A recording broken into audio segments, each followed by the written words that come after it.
By what token can man live after death? By his work. Poe, de Maupassant, Balzac. These great writers of horror stories live on. Listen to The Weird Circle.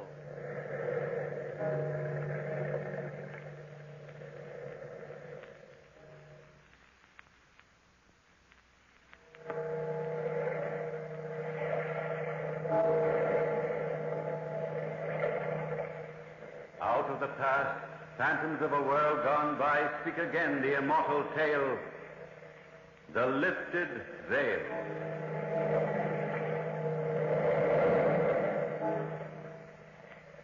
A certain Dr. Minier was working in the experimental laboratory of his office when young Latimer Hemming dropped in to see him.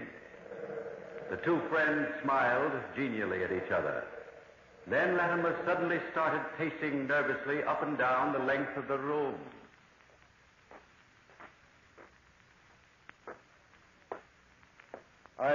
I don't know why I came to you, Doctor.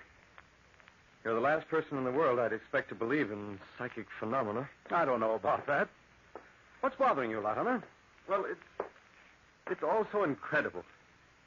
Frankly, I don't expect you to believe me. Why don't you stop pacing the floor?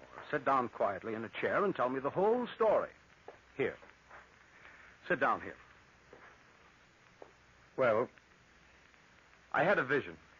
A premonition, a warning. The veil of the future lifted, and I saw into it. Are you sure? Yes, I'm sure. No, I'm not insane. There's never been any insanity in my family. Ask my father. He'll tell you that the Hemmings are constitutionally solid as a rock. Yes, I know. Tell me more about this lifting of the veil, this premonition.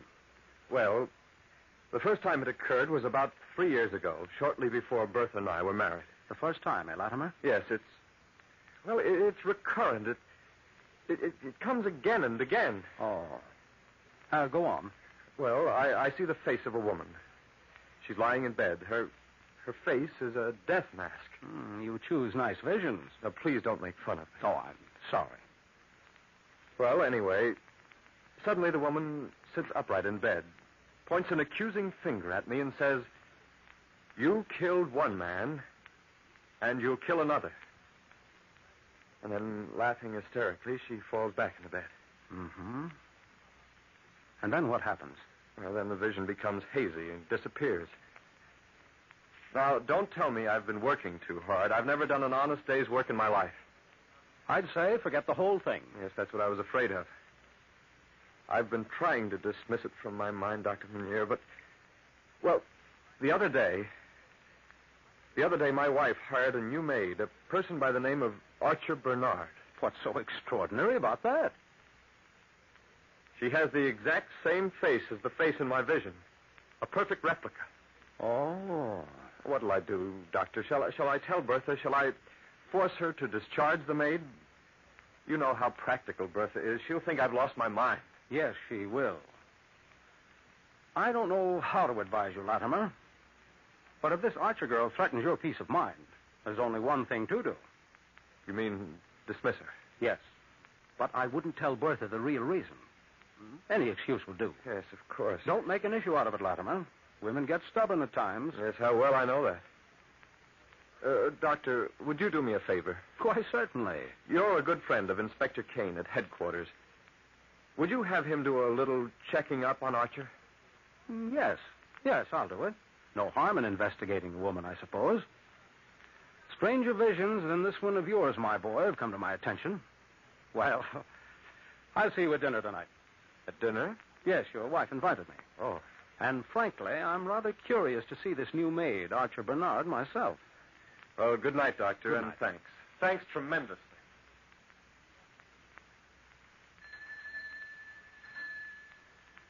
Archer? Archer? Yes? Answer the doorbell, will you? Of course. Right away, madam.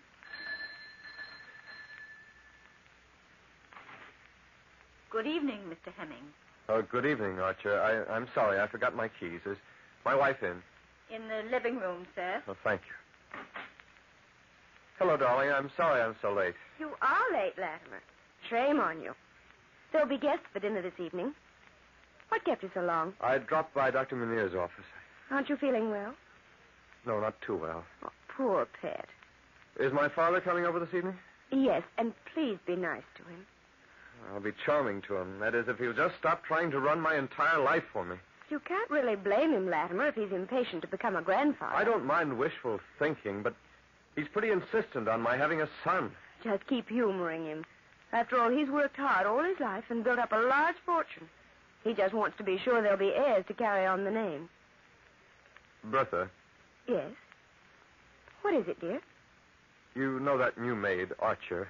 I ought to know. I hired her. Bertha, I wish you'd get somebody else in her place. She's incompetent. I find her exceedingly capable. But she's impudent. Well, I'll talk to her about it. Please, Bertha, if you don't mind. I just as leave you didn't... Darling, if you had any idea how much trouble I've gone to get, well, any kind of help at all out here, you'd realize what a perfect gem Archer is.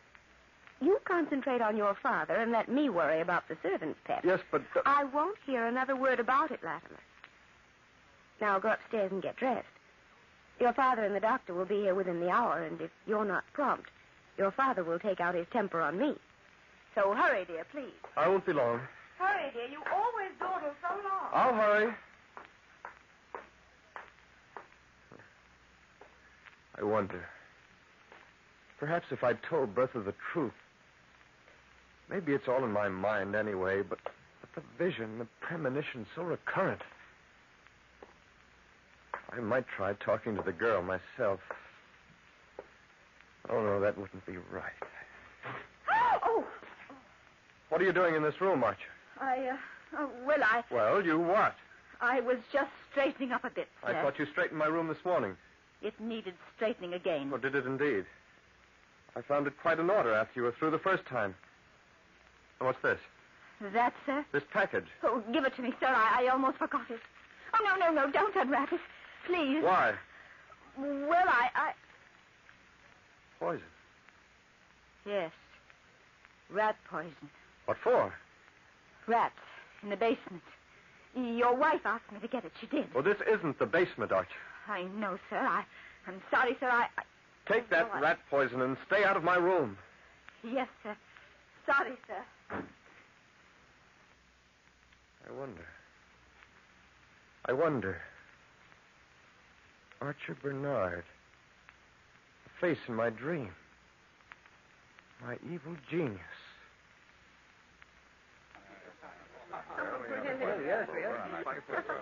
I'm sorry I'm late, Father. Awfully sorry. I warned him not to be late, Dad. Latimer has never been on time for anything in his life.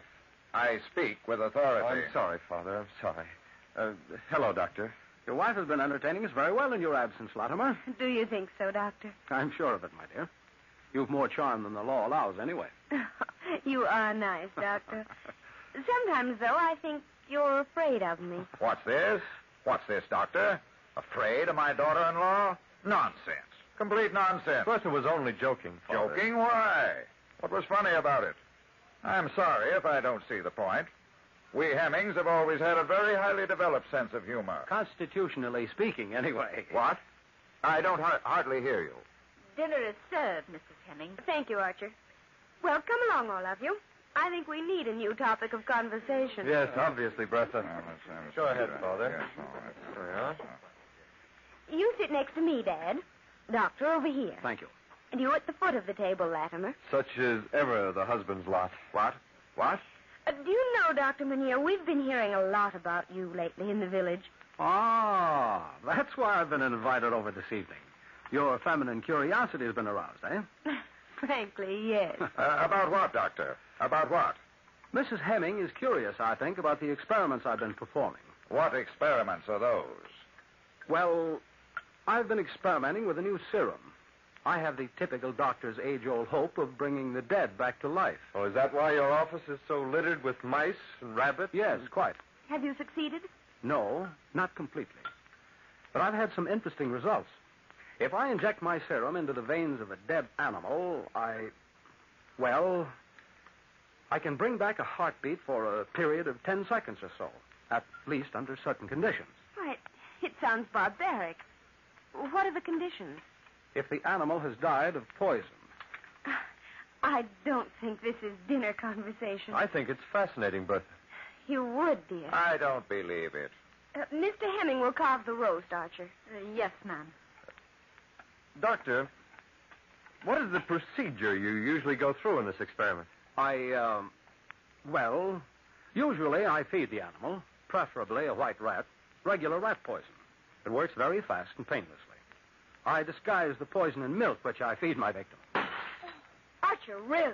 I'm sorry, ma'am. Awfully sorry. I didn't mean to drop the plate. Go on with your theory, Doctor. Then I use the serum. I wait approximately 1/2 hour. Then I go ahead. How do you inject the serum, Doctor? Are you really interested, Bertha? Yes, very. By hypodermic. I have one in my medical bag in case you'd like to see it. Don't bother. Don't bother. I don't believe you can bring a dead man back to life by injection. I don't believe it. There's no convincing Father, Doctor. You might as well give up. Talking of poison reminds me. I didn't know we had any rats in the cellar, Bertha. What are you talking about, Latimer? Well, Archer told me the house was infested and you ordered her to buy rat poison this afternoon. Nonsense, Latimer. Will you care for gravy on your meat, Doctor? No, thanks. Just as is. None for me, either. I'm a man who doesn't believe in gravies. Never have. Never have. I know you will, Latimer. Archer, Yes, ma'am. the gravy for Mr. Hemming. Yes, ma'am. Am I the only gravy eater in the house? Obviously, darling. And I had Archer prepare a special gravy for you. It's very good for you. Latimer loves cream gravies, Doctor. He's like a child about them. Here you are, sir. Oh, thank you, Archer. Cream gravies. Be careful not to get any rat poison in that, Latimer, or you might be my first human experiment. And I'm looking for one. Well, I hope I don't fit the qualifications, Doctor. I shouldn't enjoy the prospect of being a corpse.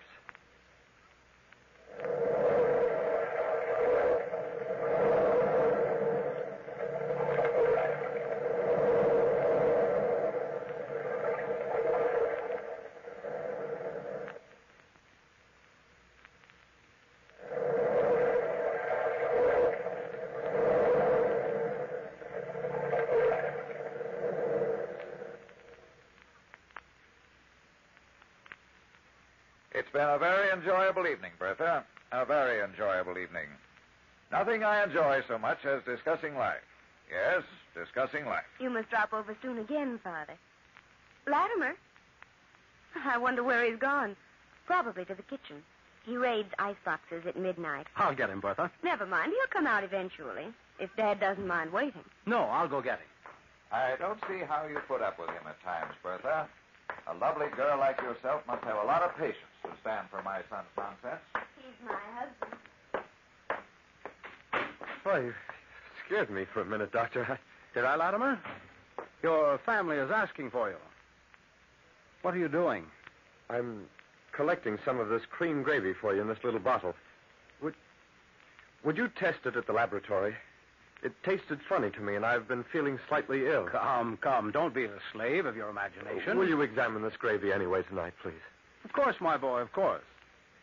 If you don't feel well later on, I'll give you a pill to take, just in case.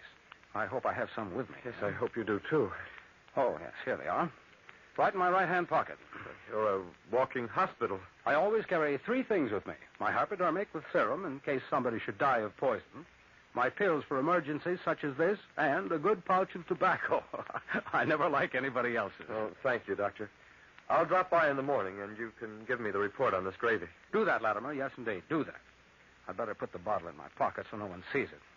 Well, come along. Let's go back to the living room. All right.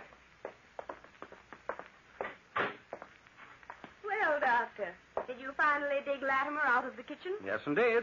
Well, I must be going, Latimer. Good night, Father. Come again soon. I will. And I hope the next time I come, you two will have joyous news for me. Yes, Father. I'll walk you home, Mr. Hemming. Fine, Doctor. Good night, Latimer.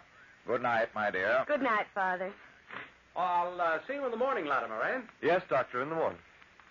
Well, it's been a long evening and a very dull one. Yes, very dull. I'm tired. So am I. Bertha, about Archer. Latimer, are you going to start that again? Yes. She lied to me about the rat poison, and frankly, I don't trust the girl. It's just your imagination. I'll talk to her in the morning. I wouldn't worry if I were you. If I don't get a satisfactory explanation, I promise I'll discharge her immediately. Yes, I wish you would, dear. I'd feel much better about the whole thing if you would. Very much better. I'm very tired, Bertha. I'm going upstairs to bed.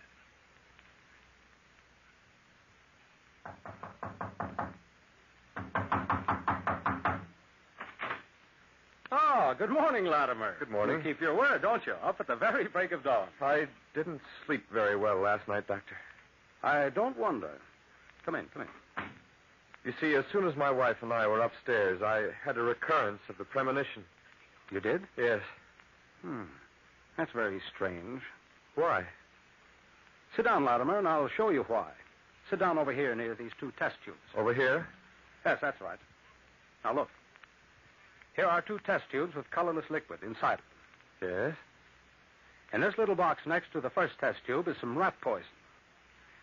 Now, as I drop some into the first test tube, what happens? The liquid is turning red. Very good so far. Now, in this jar is the cream gravy you were served last night. As I drop some into this tube, what happens? It turns pink. Which means only one thing, that a small amount of rat poison is present in the gravy. Small amount? Just enough to make you ill, not to kill you. It's a cute little trick. Progressive illness. Nobody would ever suspect poison in that case. It would take about 7 months before you die. Nice girl, Archer, huh? Yes, very nice. But why has this been tried?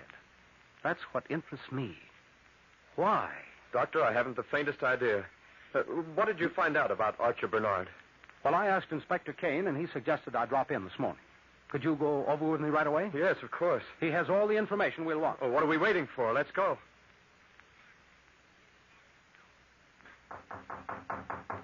Come in.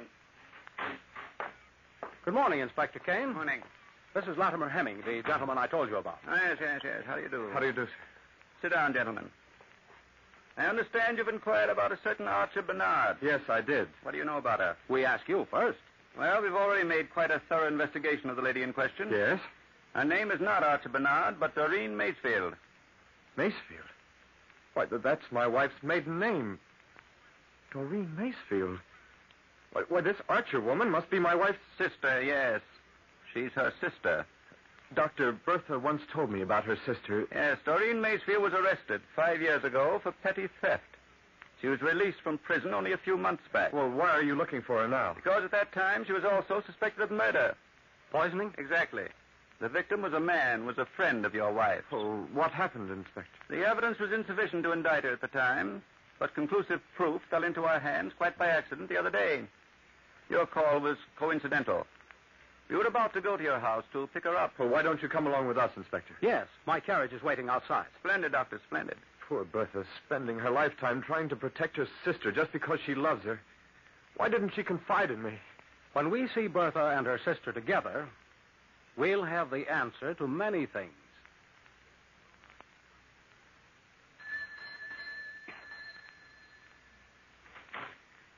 Latimer. Hello, darling. Are you all right? Of course I'm all right. This is Inspector Kane, Mrs. Hemming. How do you do? What's this all about? Come in, Inspector. Thank you. Latimer. Darling, it's about Archer. Archer? Just what is it? Bertha, I know the truth about Archer. Why didn't you tell me?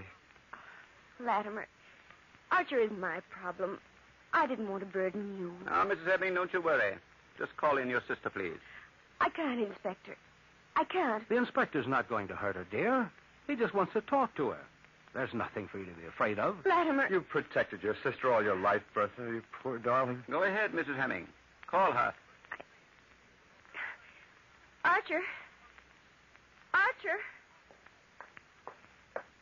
Look, Doctor, look. Her face is bloodless. It's ghastly, like the face I see in my vision. Archer.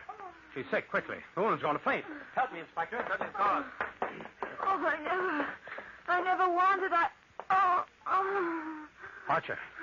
Doctor, save. Archer.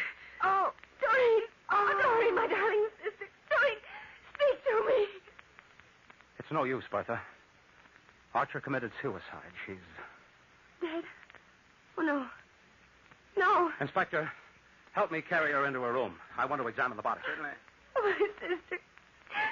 My darling sister. I loved her, Latimer. No matter what she did, I loved her. Of course you did, Bertha. Of course you did. Take her feet very gently, Inspector. Which way is her room, Mrs. Hemming? At the head of the stairs. Ready, Doctor? I'll come along. No, Mrs. Hemming. No, Bertha. Why don't you go to your room and rest?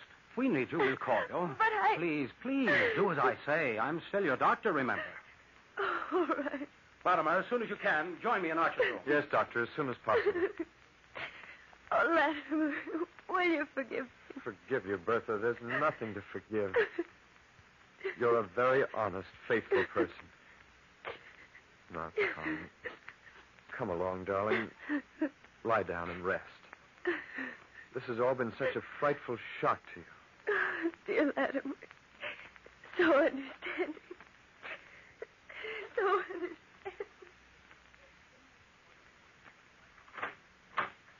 My wife is resting now, Doctor. Good. And you can give us some help here.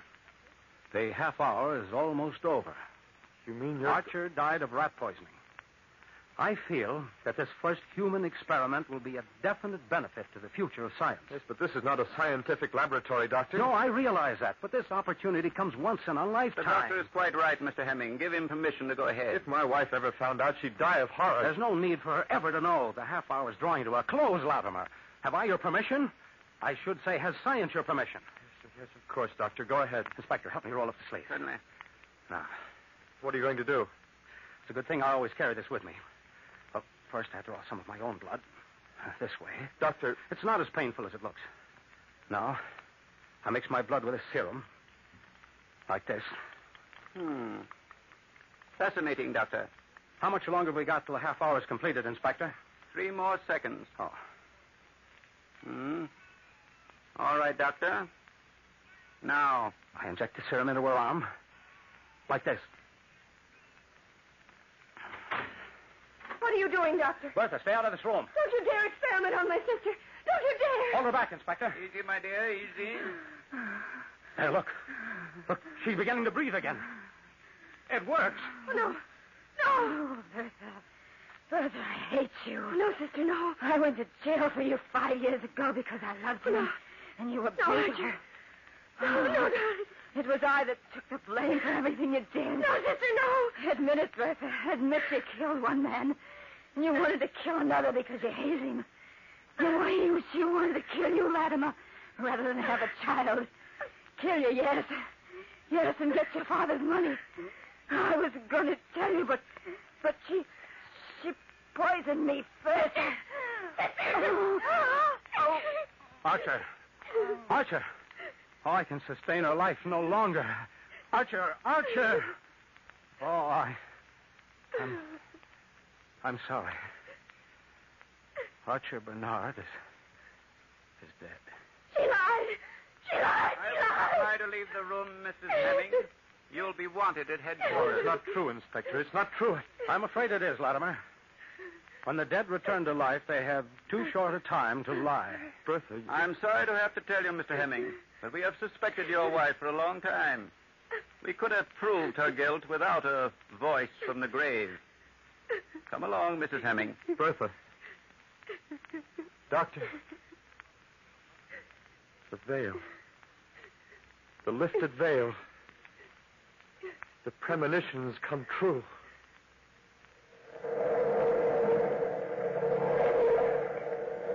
From the time-worn pages of the past, we have brought you the immortal tale, The Lifted Veil. Bellkeeper, toll the bell.